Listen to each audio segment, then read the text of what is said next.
It's been a minute since I made a video about you folks up in the Great White North, but I wanted to make one because the transition to NACS is in full swing up in Canada. So let's start with Kia, because Kia is the first company to now be offering NACS-equipped vehicles in Canada.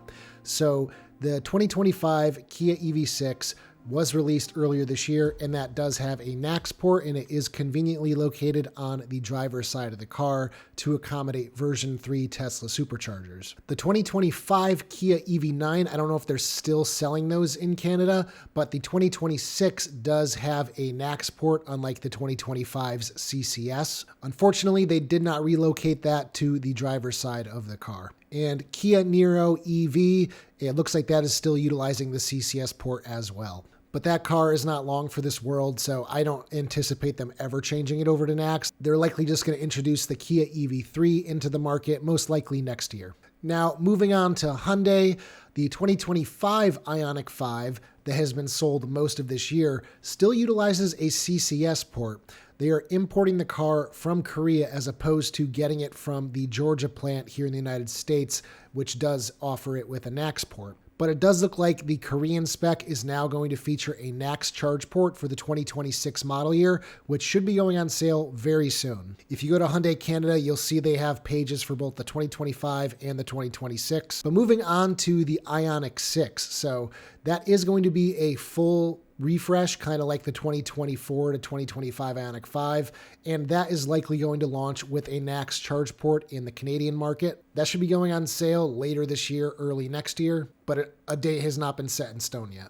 But whatever 2025 Ioniq 6 remain, those all have CCS ports. The 2026 Ioniq 9 is also now on sale in Canada, and that comes with a NACS port from the get-go that is located on the passenger side of the car, so less than ideal for utilizing V3 superchargers. I find that kind of odd because the transition to NACS was announced back in like 2023, and they had 2 years almost to kind of implement it like they did with the 2025 Ioniq 5 and EV6, but they just didn't relocate the charge port on this car. That they were still setting up the factories and everything. If you weren't aware, Canada is importing Ioniq 9s from Ulsan in South Korea because tariffs have just upheaved everything with trade between the US and Canada, so just a safer bet to import them. And last, but certainly not least, Genesis and their GV60 and electrified GV70. The 2025 GV60 still comes with a NACS port, but that car is also getting refreshed for the 2026 model year, so it will likely feature a NACS charging port.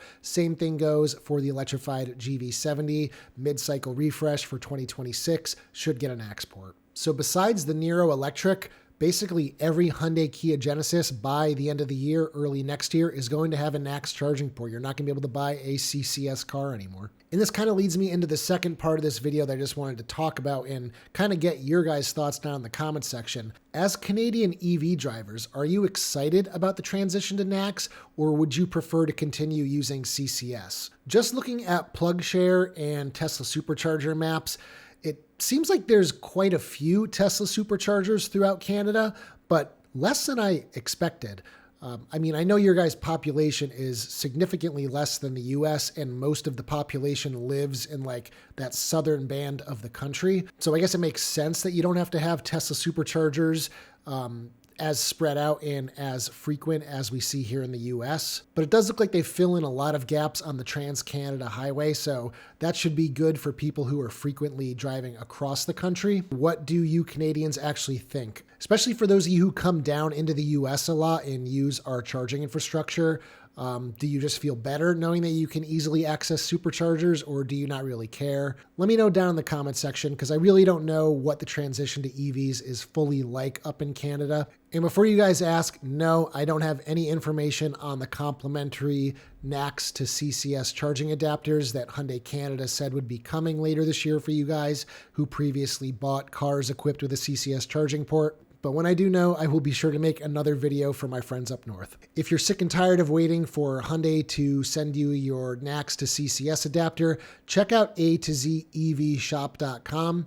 A2Z is a Canadian company. They sell all sorts of charging adapters, and you can use my discount code IONIQGUY at checkout for 10% off of their Typhoon Pro NACS to CCS charging adapter. This will allow you to use certain Tesla superchargers and other NACS equipped charging equipment. If you are going to look for Tesla superchargers though, make sure you use the Tesla app and say that you have an adapter. This will then show you all the chargers that are available to you. Again, A to Z EVshop.com, and use code IONIQGUY at checkout for 10% off. So here we are just about 9 months after the first NACS equipped Hyundai and Kia were released, and the transition is already almost fully complete. I guess in the grand scheme, it's a good thing that it wasn't dragged out over many years. And again, if you're Canadian, let me know down in the comments section what your take is on it. So anyway, guys, if you liked today's video, give it a thumbs up. Check out my store at ioniqguy.com for accessories for any of these cars. Be sure to hit that subscribe button so you can see my latest videos when they come out. Over 80% of you who watch my videos aren't actually subscribed to the channel, so